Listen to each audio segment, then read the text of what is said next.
I want you to look down at your legs right now. Be honest with yourself. Do you have calves that command respect? Or do you have ankles that just seem to extend all the way up to your knees? For decades, the fitness industry has handed you a get-out-of-jail-free card for small calves. You've heard it 1,000 times. It's genetics, bro. You picked the wrong parents. Unless you were born with them, you can't build them, and you believed it. You accepted defeat. You stopped training them with intensity because you were told it was futile. You treat your calves like a lost cause, throwing in a few lazy sets at the end of a leg day just to say you did it. I am here to tell you that is a lie. While genetics determine the shape of your muscle, how high or low it sits on the bone, they do not determine the size potential. You are not a victim of your DNA. You are a victim of your own biology and terrible, lazy training mechanics. The truth is uncomfortable. Your calves are small because you are fighting millions of years of human evolution, and you are losing. You are training them like a chest muscle, but they are designed to be a biological spring. You are training them like they are weak, when in reality, they are designed to carry your body weight for 10,000 steps a day without fatigue. If you want to turn those toothpicks into diamonds, you have to stop training for a pump and start training to break the body's most efficient energy-saving mechanism. Today, we are going to dissect the anatomy of the stubborn calf. I'm going to explain why the Achilles tendon is your enemy, why your big toe is the secret to growth, and I will give you the brutal, high-pain protocol required to finally force them to adapt. Welcome back to the lab. I'm Dr. Aris Thorne, and this is Strength Unleashed. Let's solve the calf problem. To understand why your calves won't grow, we have to look at why they exist. We have to look at human engineering. The human body is an adaptation machine. Its primary goal is survival, and survival requires energy efficiency. We are endurance predators. We are designed to walk, run, and track prey for miles without collapsing. The calf complex, the triceps array, attaches to the Achilles tendon. This is the thickest, strongest, and most elastic tendon in the human body. It is a marvel of biological engineering. Why is it so thick? Because when you take a step, your foot hits the ground, and the Achilles tendon stretches like a massive, industrial rubber band. It stores elastic potential energy. When you push off to take the next step, that rubber band snaps back, propelling you forward. Here is the crucial part that destroys your gains. This elastic recoil does the majority of the work, not the muscle. Your body is smart. It realizes that using muscle contraction costs expensive energy, ATP. Using tendon elasticity is free energy. It is passive. So, when you walk, run, or jump rope, your calf muscles are barely contracting concentrically. They are acting isometrically, just holding tension while the tendon bounces you up and down. Now, take this mechanism into the gym. Watch the average lifter do a standing calf raise. Bounce, bounce, bounce. They drop down, bounce off the bottom, and fly up. They are doing sets of 20 reps with 300 pounds. They think they are strong. They aren't. They are not training their muscles. They are training their Achilles tendon. They are utilizing the stretch shortening cycle, SSC.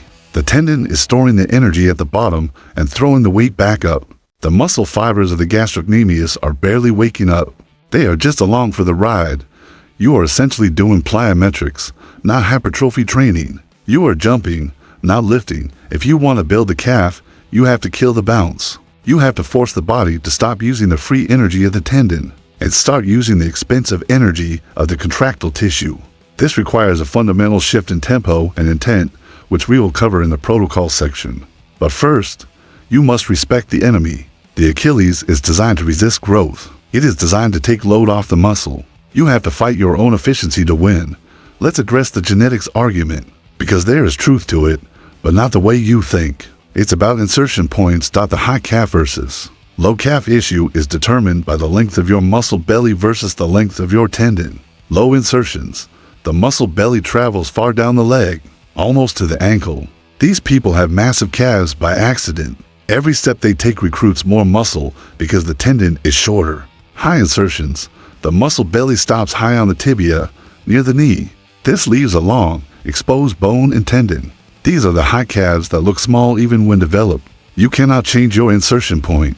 There is no exercise in the world that will make a muscle attach lower on the bone. That is structural. However, and this is the key, you can maximize the thickness cross-sectional area of the muscle belly you do have. A high calf that sticks out 3 inches sideways looks impressive, athletic.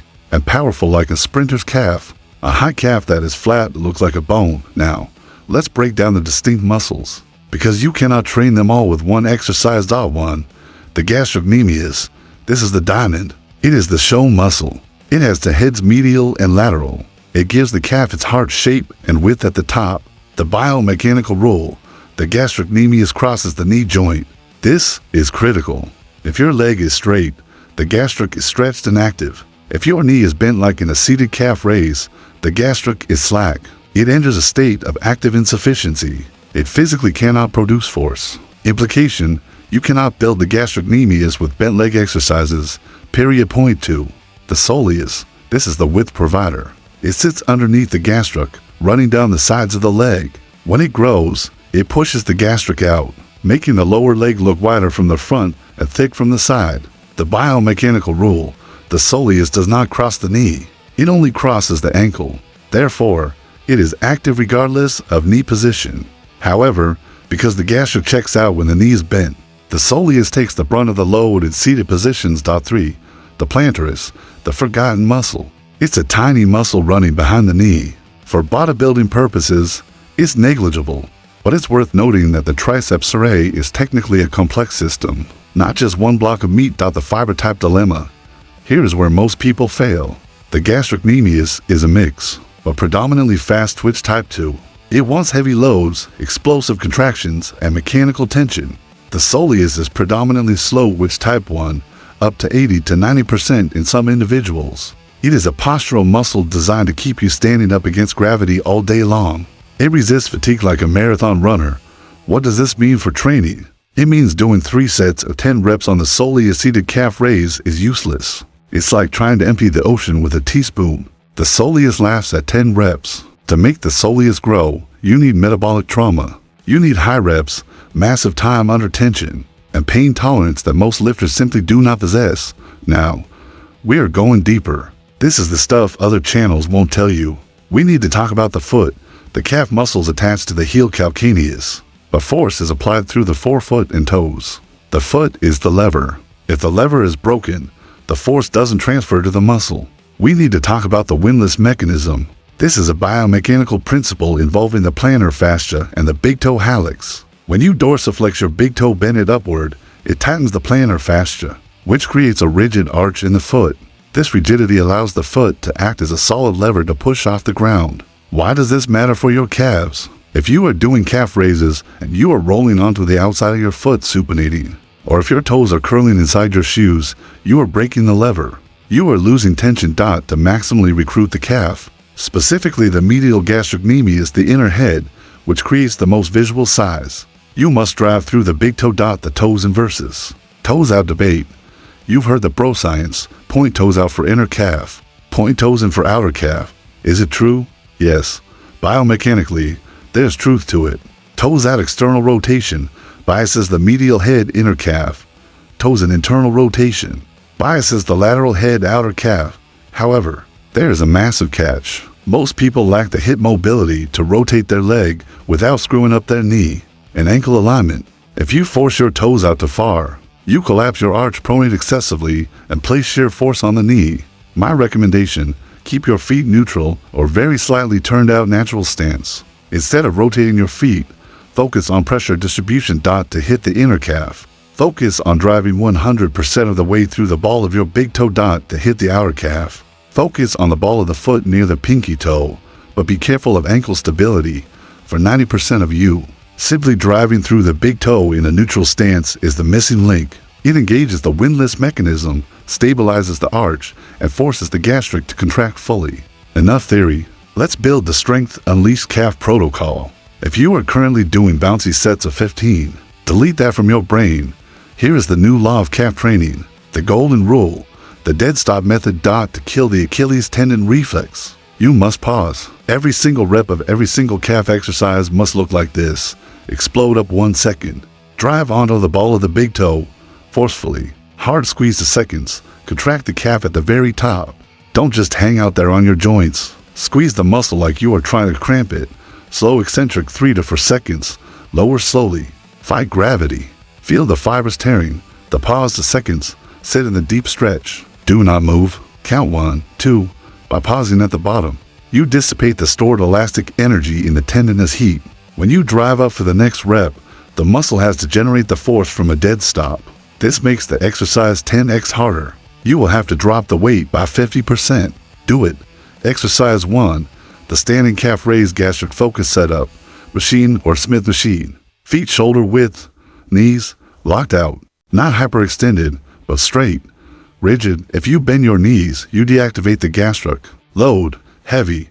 This muscle is fast twitch, sets, reps for sets of 8 to 12 reps. With the pause, 12 reps will feel like 30. Exercise 2, the donkey calf raise, the Lost King. This was Arnold's favorite. You rarely see it anymore because it looks awkward. Who cares? Do you want big calves or do you want to look cool? Why is superior? It places the gastrocnemius in a massive stretch because the hips are flexed. Bend over, putting tension on the hamstrings and fascial trains of the posterior chain. Execution, machine is best. If not, use a dip belt and stand on a block. Bending over at the waist, holding a rack. Sets, reps, for sets of 12 to 15 reps. Exercise 3, the seated calf raise soleus focus setup. Seated machine. Knees bent at 90 degrees. Load, moderate. Sets, reps, for sets of 15 to 25 reps. Logic, the soleus is slow twitch. It needs duration. You need to burn it out. If you aren't making ugly faces by rep 15, you aren't stimulating the soleus. Exercise 4, tibialis raises the anterior illusion. Most people ignore the front of the shin. Tibialis anterior. Why does it matter? It adds size to the front of the lower leg, making the whole area look thicker from the side. A strong tibialis stabilizes the ankle and allows you to handle heavier loads. On calf raises without collapsing. How? Lean, but against a wall, legs straight out. Dorsiflex, lift toes hard. Sets, reps, 3 sets to failure. There is one hidden variable that might be stopping you before you even start. Dorsiflexion restriction. To grow the calf, you must stretch the calf under load. To stretch the calf, your ankle must be able to bend deeply. Dorsiflexion. If you have stiff ankles, maybe from past sprains or wearing boots, lifted shoes all day, you physically cannot get into the bottom position of a calf raise. You are doing partial reps without realizing it. The test: stand 5 inches from a wall. Keep your heel on the ground. Try to touch your knee to the wall. If you can't do it without lifting your heel, your mobility is limiting your gains. The fix: weighted stretching. Sit in the bottom of a squat or a lunge, putting weight on the knee to force the ankle into dorsiflexion. Soft tissue work. Roll out the bottom of the foot plantar fascia with a lacrosse ball. Tight fascia underneath can limit range on top. Train in flat shoes. Stop doing calf raises in cushioned running shoes or high-heeled lifting shoes. They act as a crutch. Train in socks or flat soles to maximize range of motion. You've fixed your form. You've checked your mobility. Now we need to fix your programming. You are walking on your calves all day. They are used to low-intensity volume. Training them once a week on leg day is insufficient. They will recover in 24 hours. The frequency strategy: if you have stubborn calves, you need to train them 3 to 4 times per week. Day 1, heavy standing and donkeys. Mechanical tension. Day 2, high rep seated. Metabolic stress. Day 3, rest. Day 4, volume mixture. All exercises. Advanced tactic: intraset fascial stretching. This is painful but effective on your final set of calf raises. After you hit failure, you cannot do another rep. I want you to let the weight drop you into the bottom stretch position. Hold that loaded stretch for 30 to 45 seconds. It will feel like your calves are tearing off the bone. This extreme loaded stretch expands the fascia, the sheath surrounding the muscle, and sends a massive anabolic signal. It is an occlusion-style technique that traps blood in the muscle. Advanced tactic: blood flow restriction. BFR, because the soleus is so slow twitch, it is very hard to fatigue with heavy weights alone. Using BFR band straps around the top of the calf just below the knee restricts venous return. It traps lactate and metabolites in the muscle, forcing the slow twitch fibers to fatigue much faster and recruiting the larger fast twitch fibers sooner. Do this on your seated calf raise day. Lightweight 30%, 1 RM, high reps 30, 15, 15, 15. Let's bring this home. Building calves is not technically difficult. The movement is simple, up and down, but it is psychologically brutal.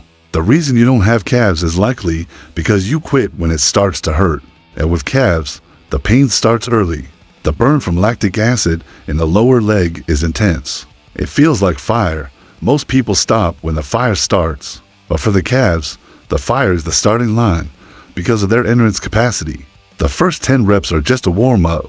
The growth happens in the reps where your leg is shaking, your eyes are watering, and you want to quit.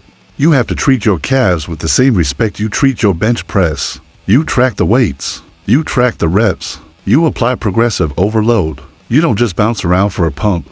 You now understand the enemy. The Achilles tendon, you understand the weapon. The dead stop pause dot, you understand the secret.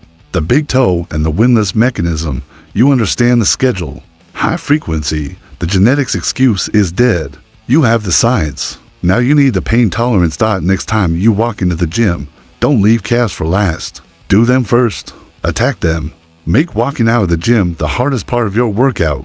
If this masterclass opened your eyes to why you've been failing, make sure you are subscribed. We are going to break down every stubborn body part with this level of detail. And I have a challenge for you. For the next 30 days, commit to the dead stop rule. No bouncing. Report back in the comments with your results. I'm Dr. Aris Thorne. This is Strength Unleashed. Go grow.